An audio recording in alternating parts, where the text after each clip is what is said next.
Hello dear students, Gayatri विद्या मंदिर उच्च माध्यमिक विद्यालय सांचौर जिला जालौर की ऑनलाइन क्लासेस में आप सभी का स्वागत है। प्रिय विद्यार्थियों, मैं अनिल कुमार सोनी, कक्षा 9 विषय गणित अध्याय 7 त्रिभुज प्रश्नावली 7.1 का क्वेश्चन नंबर 5 से आज आपको सोल्व कराऊंगा। इससे पहले 4 मैंने आपको कल के वीडियो में सोल्व करा दिए थे। तो देखिए बच्चों, हमारी एक आकृति दे रखी है, इसमें दिया है ये एल रेखा है हमारे पास में, जो कि इस कोण ए को समद्विभाजित करती है। ये कोण है, आधा भाग ऊपर आधा भाग नीचे, इसको ये एल रेखा क्या कर रही है, समद्विभाजित कर रही है। बीपी लंब एपी, ये हमारी बीपी इस एपी पर लंब है, अर्थात पी पर समकोण बन जाएगा। बीक्यू लंब एक्यू, ये बीक्यू लंब किस पर है, एक्यू पर, अर्थात इनसे यहाँ पे एक्यू और बीक्यू से कोण क्यू समकोण बन जाएगा।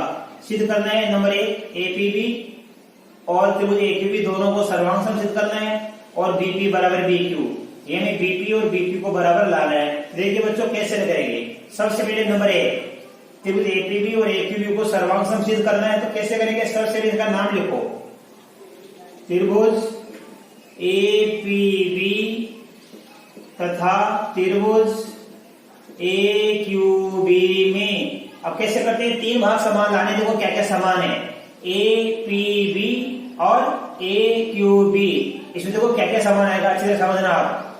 नंबर 1 अच्छे से समझना आप, ये कोण P और कोण Q क्या है, समकोण।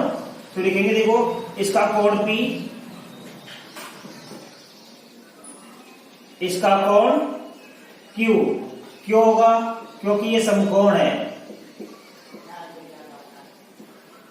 राइट। तो इस त्रिभुज का कोण P, इस त्रिभुज का कोण Q समकोण है। क्यों है, क्योंकि ये हमारे सवाल में दिया है,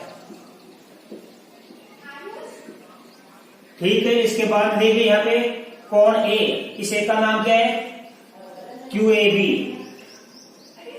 और इस कोण का नाम क्या है, BAP। कोण BAP बराबर कोण BAQ, ये भी क्या है, हमारे सवाल में दिया है। कैसे दिया है, क्योंकि कोण ए को क्या एल रेखा समद्विभाजित कर रही है। देखिए इसमें ये कोण हमारा P और कोण Q, इसका कोण P, इसका कोण Q समकोण है, और ये ऊपर वाला कोण और नीचे वाला कोण बराबर। इसका नाम क्या है, BAP, ये BAP, इस कोण का नाम क्या है, BAQ, ठीक है। और ये AB भुजा दोनों उभयनिष्ठ है, AB बराबर AB क्यों है, उभयनिष्ठ भुजा, राइट। तो 3 भाग समान हो गए, इसलिए त्रिभुज एपीबी सर्वांग सम त्रिभुज क्या होगा हमारे पास में, एक्यूबी। तो ये दोनों त्रिभुजों को हमने क्या सिद्ध कर दिया, सर्वांग सम। नियम कौन सा लग गया, देखो यहाँ पे ये कोण ऐसा में, ये भुजा, ये कोण, तो आप कोण कोण भुजा कर सकते हो, ये कोण ये कोण ये भुजा, फिर देखो ये कोण ये कोण ये भुजा। तो नियम लिख सकते हैं यहाँ पे एस नियम।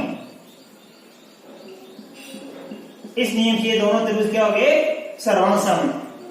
अब सर्वांग सम त्रिभुजों के संगत भाग बराबर होते हैं, तो ध्यान देना, इस त्रिभुज और इस त्रिभुज क्या क्या बराबर होगा, इसकी ये बीपी भुजा इस बीक्यू के संगत होगी, इसलिए हम लिखेंगे बीपी बराबर बीक्यू।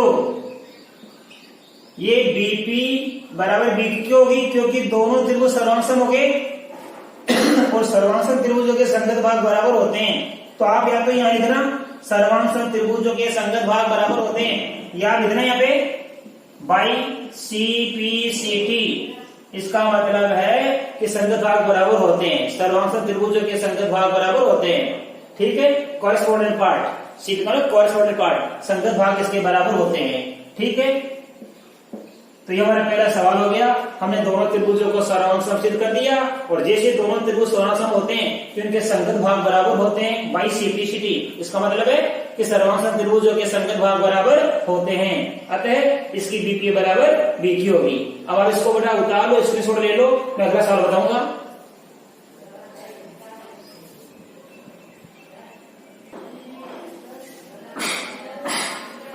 देखिए बच्चों, सवाल नंबर 6, ये हमारी एक आकृति है, इसमें दिया है AC बराबर AE, ये AC बराबर AE, ये AC भुजा AE के बराबर है, AB भुजा AD के, ये AB भुजा इस AD के बराबर है, कोण BAD बराबर EAC, ये BAD यानी ये कोण BAD किसके बराबर है? EAC, ये रहा EAC, तो ये कोण इस कोण के बराबर है, राइट?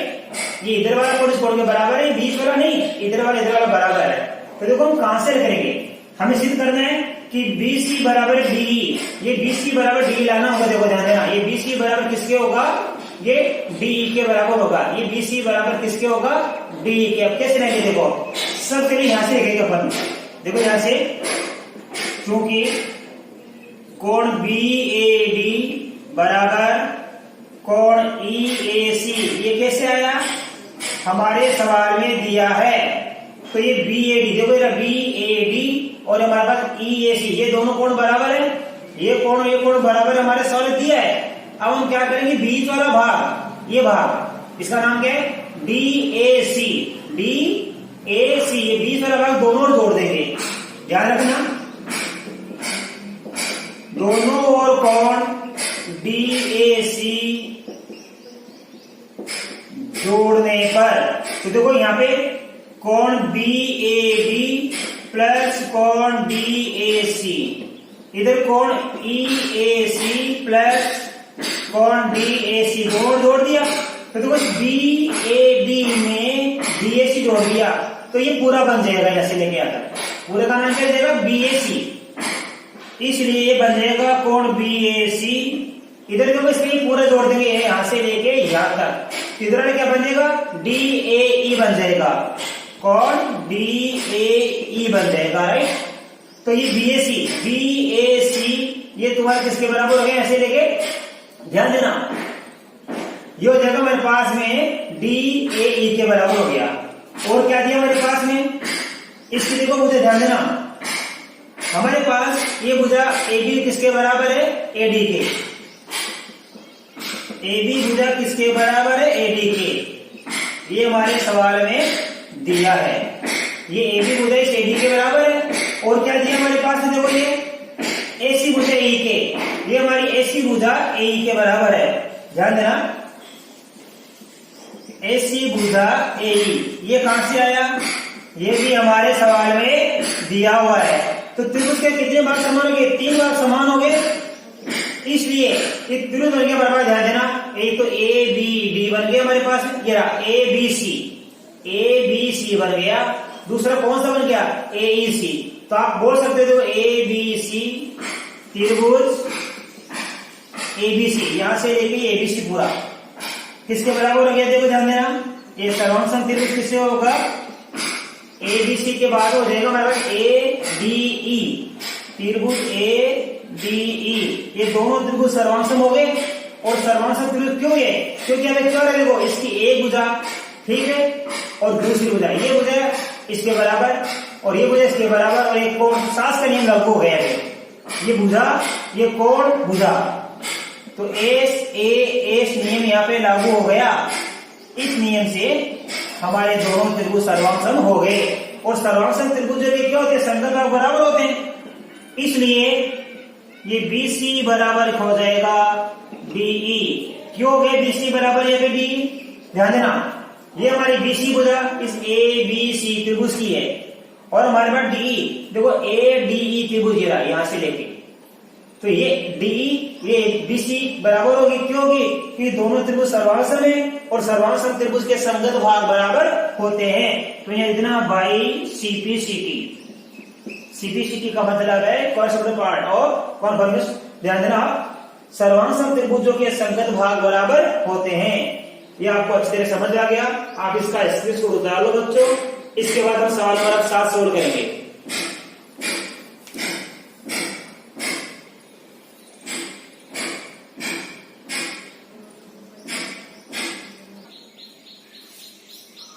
देखिए बच्चों, क्वेश्चन नंबर 7, ये हमारी एक आकृति दे रखी है और इसमें क्या दिया है?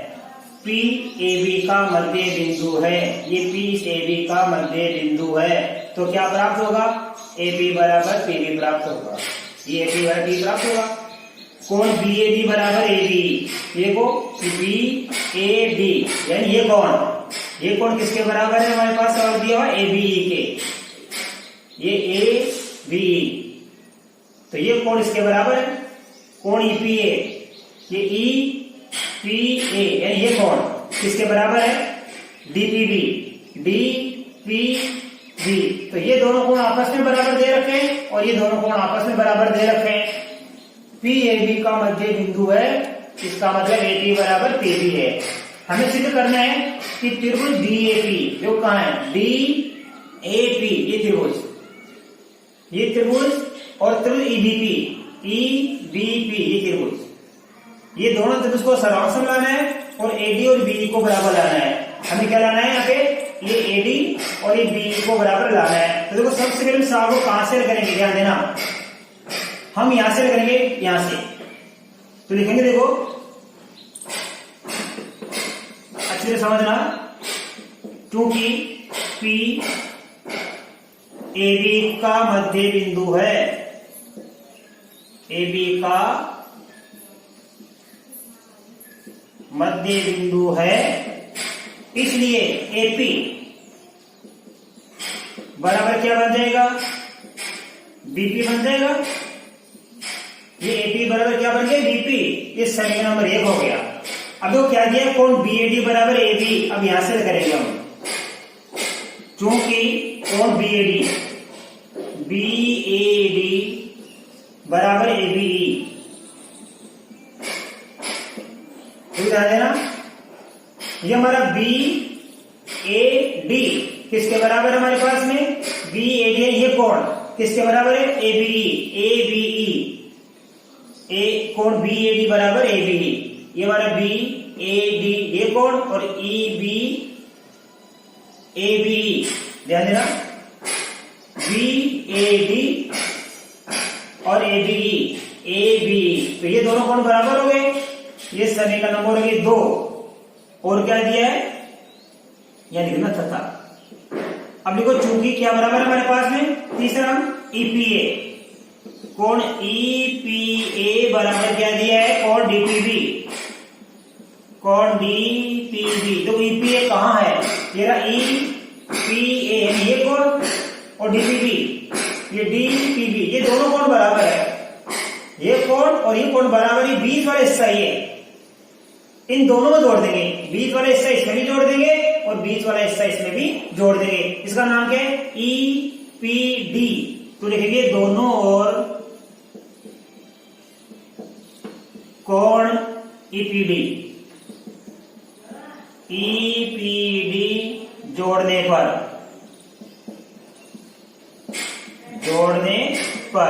तो देखो इधर क्या बन जाएगा? कोण EPA, इसमें जोड़ेंगे कोण EPD, इधर कोण क्या है? DPB, इसमें जोड़ेंगे कोण EPD, दोनों जोड़ दिया अपने। तो देखो ध्यान से, हमारे पास क्या? EPA, ये रहा EPA, ये कोण, इसमें ये कोण जोड़ेंगे, तो ये इस कोण में ये कोण जोड़ेंगे, पूरा बन जाएगा, ऐसे नहीं यहां बन जाएगा। ये क्या नाम हो जाएगा इसका? APD, ये बन जाएगा कोण APD। इधर DPB है हमारे पास, DPB, ये कोण, इस कोण में ये कोण जोड़ेंगे तो ये पूरा बन जाएगा यहां से लेके यहां तक, तो क्या बन जाएगा? BPE, क्या बन जाएगा? कोण BPE। ये हमारे पास समीकरण नंबर क्या होगी? 3। अब आप देखो ध्यान से, नंबर 1 में क्या है? AP बराबर BP, ये AP और BP बराबर है, ये मुझे इसके बराबर होगी। नंबर 2 में BAD बराबर ABE, ये रहा BAD, यानी ये कोण और ये कोण बराबर हो गए। नंबर 3 में APD बराबर BPE, APD, यानी ये पूरा कोण, ये कोण इस कोण के बराबर हो गया, राइट? ध्यान देना, इसका मतलब क्या हो गया? समीकरण 1, 2, 3 से, समीकरण 1, 2, 3 से दोनों त्रिभुज क्या हो जाएंगे? सर्वांग। कौन कौन से?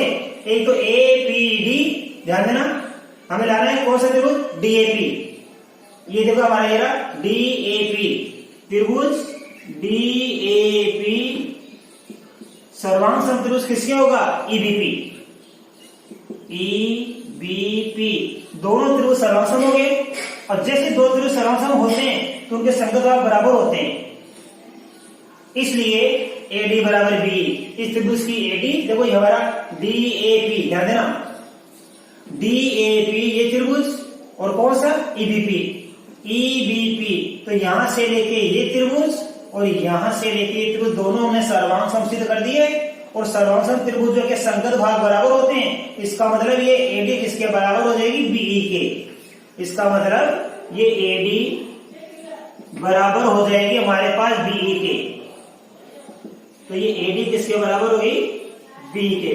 कैसे हुआ, बाई CPCT। इसका मतलब है सर्वांग त्रिभुजों के संगत भाग बराबर होते हैं, यानी संगत भुजाएं आपस में बराबर होती है और संगत कोण आपस में बराबर होते हैं। तो जैसे हमने ये DAP और EBP दोनों त्रिभुजों को सर्वांग सिद्ध कर दिया, तो इसकी ये AD भुजा इस BE के संगत होगी, यानी ये भुजा और ये भुजा आपस में क्या होगी, बराबर होगी।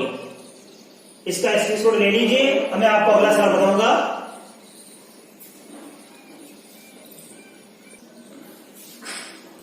देखिए बच्चों, हमारे पास में एक आकृति है, इसमें त्रिभुज ABC का कोण C समकोण है, यानी ये कोण C क्या हमारे पास में समकोण है। M कर्ण AB का मध्य बिंदु है, ये M क्या है, इस कर्ण हमारे पास AB का मध्य बिंदु है, तो AM बराबर क्या हो जाएगा, BM, और दिया DM बराबर CM, ये DM CM के बराबर दिया है, और M AB का मध्य बिंदु है, इसका मतलब AM BM के बराबर हो जाएगा। सिद्ध करना नंबर 1, त्रिभुज AMC यानी ये त्रिभुज BMD ये दोनों त्रिभुजों को सर्वांग सिद्ध करना है। तो देखो त्रिभुज AMC तथा त्रिभुज BMD, ये रहा AMC और BMD में देखो बच्चों ध्यान से क्या क्या समान इसमें, ये AM बराबर BM, देखो ध्यान देना, AM बराबर क्या है, BM। क्यों है, ध्यान देना, ये M कर्ण AB का मध्य बिंदु है, तो लिखेंगे M AB का क्या है, मध्य बिंदु है। ध्यान देना, ये M AB का मध्य बिंदु है, इसलिए इस त्रिभुज की तो ये AM भुजा और इस त्रिभुज की BM भुजा बराबर होगी, और ये दोनों भुजा हमारे सवाल में बराबर दे रखी है, तो लिखेंगे क्या, देखो CM बराबर DM, CM बराबर DM, ये दिया है हमारे सवाल में, और ये कोण इस कोण के बराबर होगा। कोण ये क्या नाम है, D या BMD बोल दे इसको बोल देंगे, इसको तो बोल देंगे AMC। ध्यान देना, कोण AMC, ये रहा AMC, राइट, ये AMC हो गया बराबर। और इसको क्या बोल देंगे हम, इसको बोल देंगे हम, देखो यहाँ पे BMD, कौन BMD, ये बराबर हो गया, ये देखो हमारा हो गया BMD। हाँ, क्यों हो गया, क्योंकि दोनों शीर्ष अभिमुख कोण है, शीर्ष अभिमुख कोण है, इसलिए तीन भाग बराबर हो गए, एक भुजा दो भुजा और क्या हो गया कोण, इसलिए दोनों त्रिभुज सर्वांग हो गए। त्रिभुज AMC सर्वांग त्रिभुज हो गया BMD। क्यों हो गया, क्योंकि एक भुजा कोण दो भुजा, सास का नियम लागू हो गया, दो भुजा और एक कोण, ठीक है, ये दो भुजा और एक कोण के अनुसार बराबर हो गया।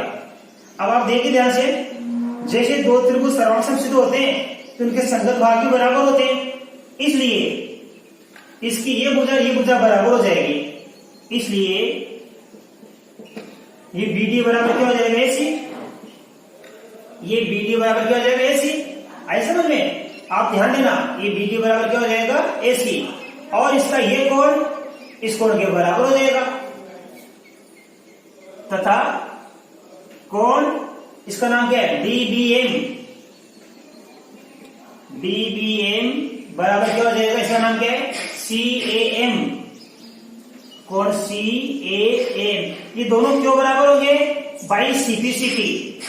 इसका मतलब आपको समझाया मैंने कि सर्वांग त्रिभुजों के संगत भाग बराबर होते हैं, दोनों सर्वांग में, तो ये भुजा इसके बराबर हो जाएगी और ये कोण इसके बराबर हो जाएगा, राइट। तो देखो पहला नंबर हो गया। अब दूसरे में क्या लिखा है हमको, ये कोण इसमें लिखा है डीबीसी समकोण है, हम इस कोण को क्या लेना समकोण। तो देखो ये दोनों बराबर हो गए, ये दोनों कोण कैसे हैं? एकांतर कोण। ध्यान देना, ये दोनों कैसे कोण है? एकांतर कोण। ये दोनों एकांतर कोण हो गए, ठीक है। अब एकांतर कोण हो गए तो इसका मतलब ये रेखा कैसे होगी? समांतर। इसलिए ध्यान देना, ये डीबी समांतर किसकी हो जाएगी? एसी। क्योंकि यहां देना ये दोनों बराबर भी है और ये दोनों एकांतर कोण है और ये रेखा इसको काट रही है, तो ये दोनों क्या हो जाएगी? समांतर है। जब ये समांतर हो जाएगी इसका मतलब इन दोनों को कोणों का योग कितना होगा? 180 डिग्री। इसलिए कोण डीबीसी प्लस ये कोण हो गया अपना एसीबी, कोण एसीबी बराबर होगा 180 डिग्री। अब देखो ये, इसलिए हमें ज्ञात करना किसका? डीबीसी का मान। कोण डीबीसी एसीबी, एसीबी इसका मान कितना दिया हुआ? 90 डिग्री हमारे सवाल में दे रखा है। ये इस सवाल में दे रखा है ध्यान से कि हमारे पास एबीसी में कौन सी समकोण है? इस समकोण है, इसलिए कोण डीबीसी कितना हो जाएगा? 180 में से 90 कम कर देंगे हम, तो कोण डीबीसी बराबर हो जाएगा 90 डिग्री। ठीक है, ये दूसरा भी हो गया इसका। तीसरा, अब डीबीसी और एसीबी को बराबर लाना है। ध्यान देना, नंबर 3, त्रिभुज डीबीसी तथा त्रिभुज कौन सा हमारे पास है? एसीबी। डीबीसी और एसीबी, इसे क्या बोला है? ये डीबी बराबर एसी हमने ज्ञात की है। और ये कोण कौन सा हमारे पास है? देखो कोण बी, कोण बी बराबर कोण क्या हो गया? सी। आई बात समझ में? ध्यान देना, हमारे पास ये डीबीसी और ये हमारा हो गया एसीबी। तो इसमें ये कोण बराबर है और ये भुजा बराबर है हमारे पास में, और बीसी उभयनिष्ठ है। बीसी बराबर बीसी क्या है? उभयनिष्ठ भुजा। तो 3 भाग बराबर हो गए, इसलिए त्रिभुज डीबीसी सर्वांग त्रिभुज होगा एसीबी। कौन सा नियम हो गया? देखो यहाँ पे 2 तो भुजा हो गई, एक कोण हो गया, तो सास का नियम लागू हो गया। राइट। अब जैसे ही ये हमारे पास ध्यान देना 2 त्रिभुज सर्वांग हो जाते हैं तो इनके संगत भाग बराबर हो जाएंगे। तो यहां से लिखेंगे चूंकि त्रिभुज डीबीसी सर्वांग त्रिभुज एसीबी दोनों सर्वांग हो गए। अब हमें क्या लाना है? देखो इसकी दोनों संगत भुजाएं बराबर होगी, तो एबी लाना हमको, तो ये इसकी सीडी भुजा एबी के बराबर हो जाएगी। इसलिए सीडी बराबर क्या हो जाएगा? AB by CP. सर्वांग त्रिभुज की संगत भुजाएं बराबर होती है। अब सीडी, ये सीडी 2 भागों बढ़ गया, सीएम प्लस डीएम। ये सीएम और डीएम दोनों का जोड़ के सीडी और बराबर लिखेंगे एबी। अब ये सीएम और डीएम बराबर है, हमको लाना सीएम, तो ये सीएम का सीएम, डीएम की जगह भी सीएम लिख देंगे क्योंकि डीएम और सीएम दोनों बराबर है। ये हो गया 2 सीएम बराबर क्या हो गया? एबी। इसलिए सीएम का मान ज्ञात करना है तो एबी में किसका भाग देंगे? 2 का, 1/2 एबी, और यही हमको सिद्ध करना है। बस इसकी प्रैक्टिस करना, अच्छी तरह उतारना इसको। बाकी ये समीकरण 2 में आपको कल नए वीडियो में सोल्व करूंगा। धन्यवाद।